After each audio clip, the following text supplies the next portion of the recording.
Good evening. এখন সময় হচ্ছে সন্ধে 6:45 বাজে। আর এখন থেকে একটা ছোট্ট মিনি ব্লগ শেয়ার করব তোমাদের সঙ্গে। শুরু করলাম মানে মিনি ব্লগটা।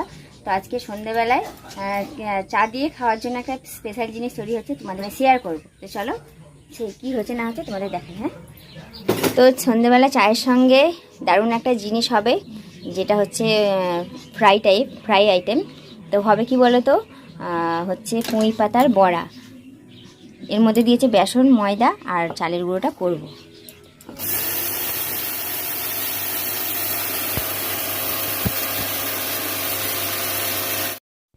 তো বন্ধুরা, চালের গুঁড়ি হয়ে গেছে। এবার ওটার মধ্যে চালের গুঁড়িটা মিশিয়ে দিলাম সামান্য একটু জল আর হলুদ আর নুন তো দিয়েছে অবশ্যই।